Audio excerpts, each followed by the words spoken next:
சென்ற வாரங்களில் இறையும் இயற்கையும் நிகழ்ச்சியிலே பச்சை பசேல் என்று இடங்களை பார்த்திருக்கிறீர்கள், அழகான இடங்களை பார்த்திருக்கிறீர்கள்.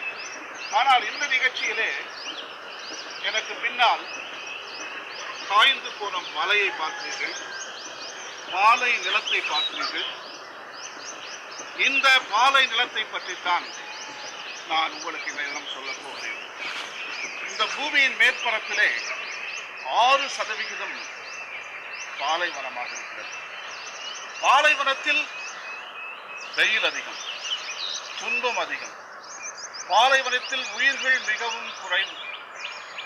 ஒதுக்கப்பட்ட நிலம் என்று சொல்லலாம். அந்த ஒதுக்கப்பட்ட நிலத்தை தான் இறைவன் அதிகமாக நேசிக்கிறார்.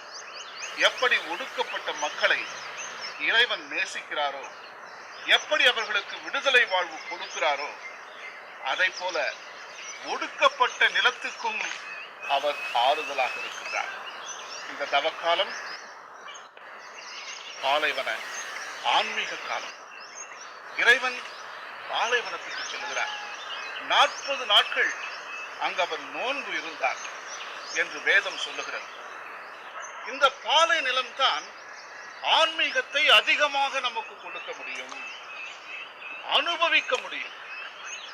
புத்தகத்தில் படிக்காத பாடங்கள், குருவானவர்கள், பெரிய பெரிய மத போதகர்கள் நமக்கு எடுத்து சொல்லி தர முடியாத பாடங்கள் இந்த பாலைவனத்தில் தான் அரங்கேறுகின்றன.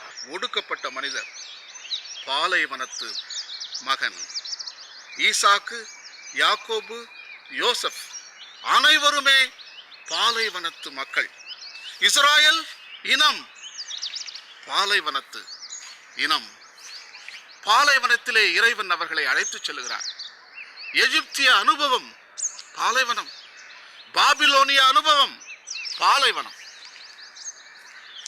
40 ஆண்டுகள் இஸ்ராயல் மக்களை பாலைவனத்தில் வைத்து பள்ளிக்கூட பாடத்தை சொல்லித் தருகிறார்.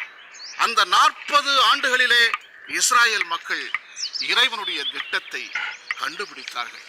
10 கற்பனைகள் வழங்கியது பாலைவனம். இறைவனுடைய அன்பு பரிமாற்றம் பாலைவனத்தில் தான் அரங்கேறி இருக்கின்றது. இயேசுநாதர் பாலைவனத்தில் தான் தெரிந்து கொண்டார். பாலைவனத்து மகன்